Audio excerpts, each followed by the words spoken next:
La RDC, victime de ses ressources naturelles, forêts, terres arables, ressources hydrauliques et minéraux, ce qui aurait pu être une aubaine pour le Congolais, a produit l'effet contraire. La soif de minerais convoitée par les multinationales de tous bords attise les conflits et un climat d'insécurité permanent à l'est de la République démocratique du Congo.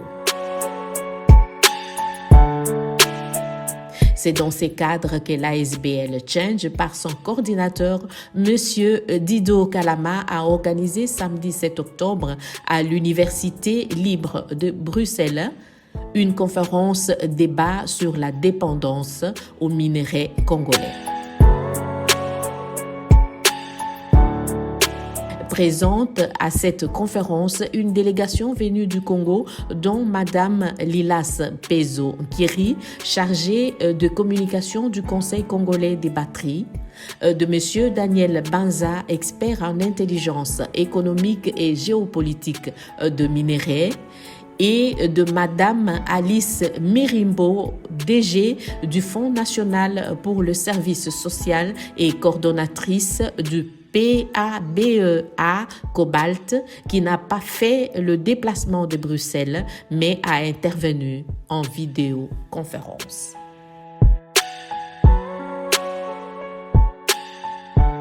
La journée a commencé avec la projection du film Le prix de l'injustice, réalisé par le jeune de l'ASBL Change, un film qui relate la réalité, le manque de justice contre ceux qui tuent et pillent le sous-sol et les sols congolais. Ainsi, le film s'achève sans verdict, car jusqu'aujourd'hui, la justice n'a pas encore été rendue. Dans son intervention, Madame Lilas Pezo a expliqué les bénéfices de la création de la chaîne de valorisation pour une meilleure répartition des richesses de l'extraction de minerais au Congo. Le Conseil congolais de la batterie a pour mission de créer la chaîne de valeur en RDC. Et cette chaîne de valeur est un levier économique important.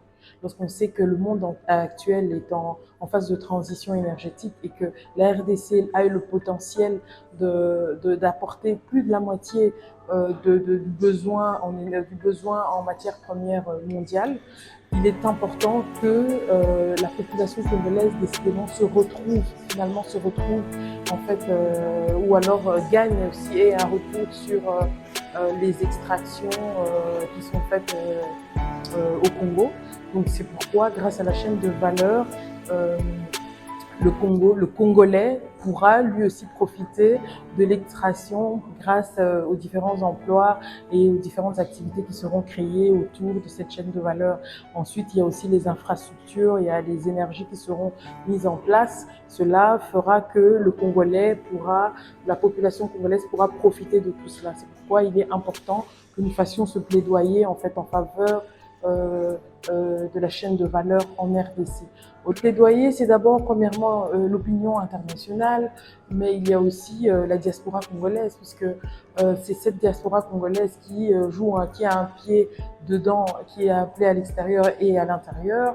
On sait qu'en Europe et à l'Occident, il y a plusieurs lois qui sont votées pour on va dire blacklister le cobalt congolais, et il est important que ce genre d'activité, ce genre d'action soit multiplié, parce que voilà, on doit pouvoir dire que pour la façon de lutter contre la pauvreté ou alors les enfants maltraités du cobalt, ce n'est pas de mettre une croix dessus, mais plutôt de créer une chaîne de valeur pour que les parents n'aient plus besoin d'envoyer leurs enfants travailler dans les mines.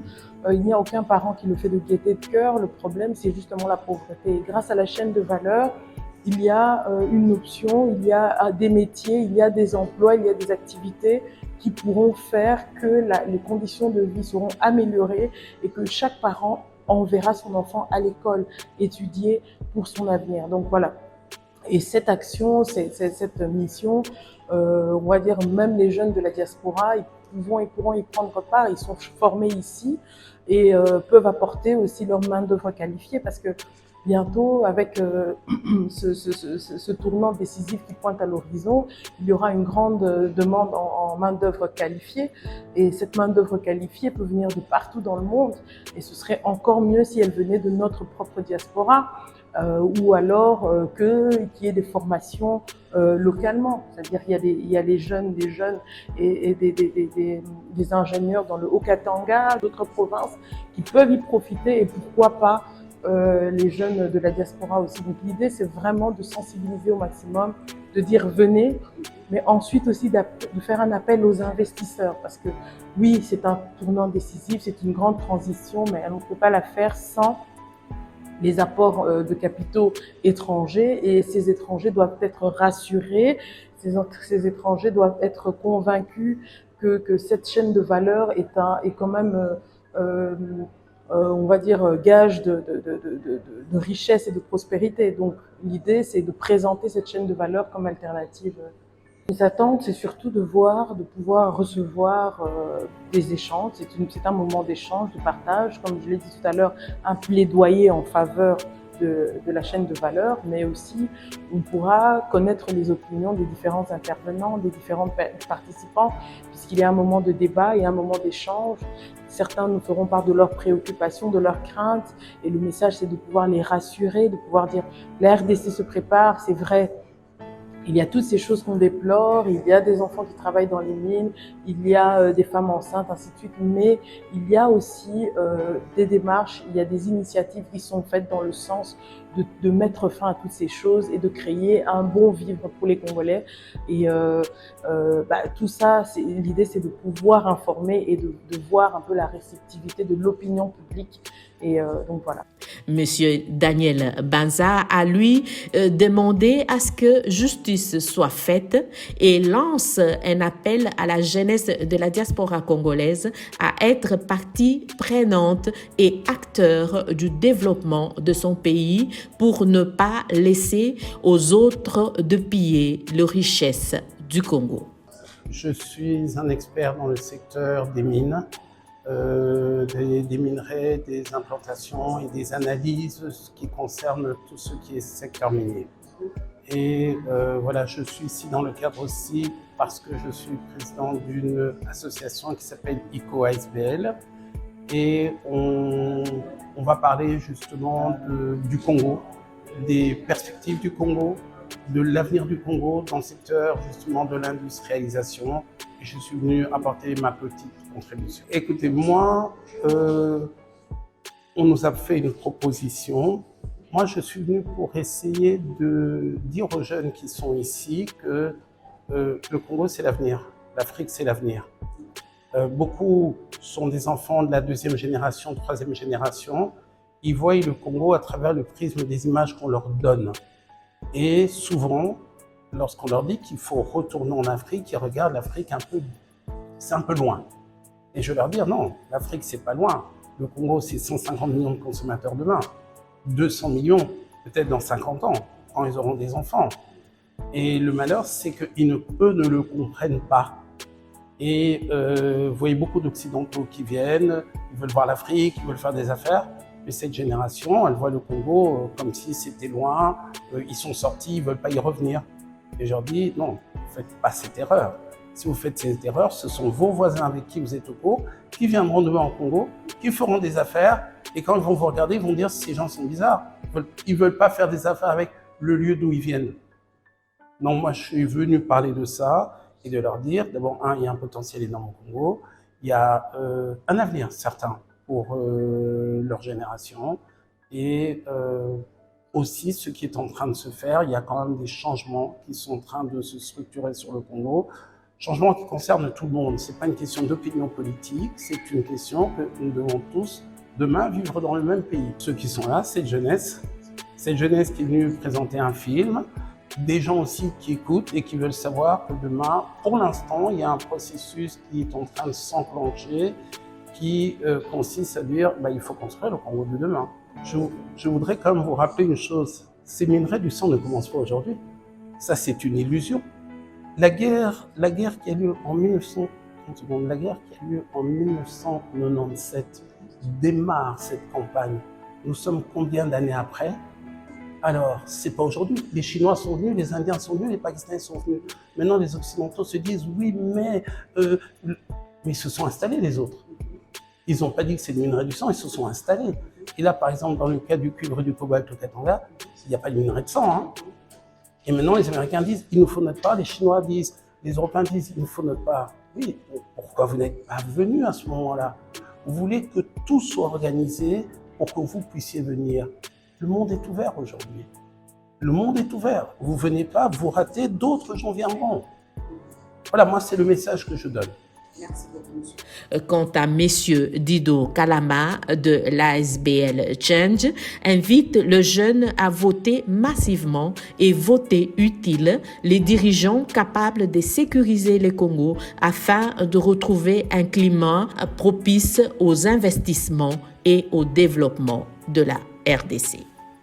Mais écoutez, ce qui est aussi important, c'est de se dire qu'il y a des élections au Congo au mois de décembre et on a fort espoir que les gens vont se mobiliser pour participer aux élections parce que c'est comme ça aussi qu'on change les choses. Mais attention, on est en Belgique et dans un an, il y a aussi les élections en Belgique. Ça veut dire que nous, représentants de la société civile, on est en train de montrer qu'est-ce qu'on veut pour notre population de la diaspora, mais aussi surtout pour le Congo. Donc du coup, les gens qui vont adhérer à remplir nos demandes à nous, population, c'est peut-être les gens qu'on va voter pour eux. Donc c'est important, c'est que la population apprenne à voter utile. Votons pour les gens qui défendent vraiment les intérêts de la population, que ce soit au pays, au Congo, que ce soit dans la diaspora.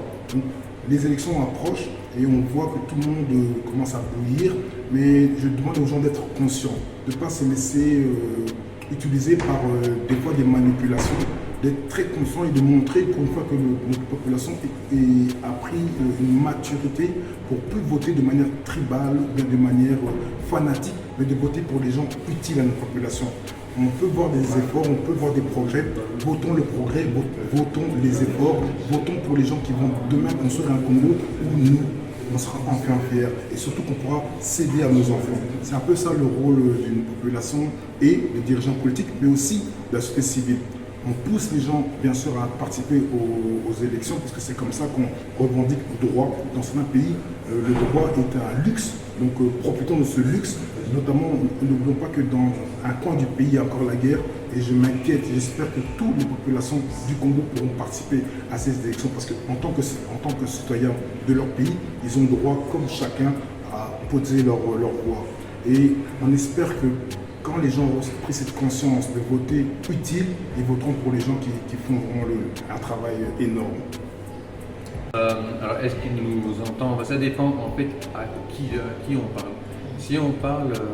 Si vous parlez de la population, là il y a une certaine écoute, notamment lorsque les gens viennent à nos ateliers, viennent à nos activités, lisent nos textes. Le fait qu'ils s'intéressent à ça dénote déjà un certain intérêt et il y a une certaine écoute. Et puis après, il y a aussi, on trouve une écoute dans certains niveaux de l'administration, d'autres ONG. Donc une écoute, il y a. Après, évidemment, il y a la difficulté peut-être à accepter, la difficulté à passer aussi de la parole à l'acte. Lorsqu'on parle de remettre en cause nos modes de consommation, de remettre en cause nos niveaux complètement non durables, en fait, on pourrait dire même suicidaires, de consommation de ressources naturelles, de consommation d'énergie. Et lorsqu'on parle alors de des implications que ça a en termes de réforme politique, là c'est plus difficile.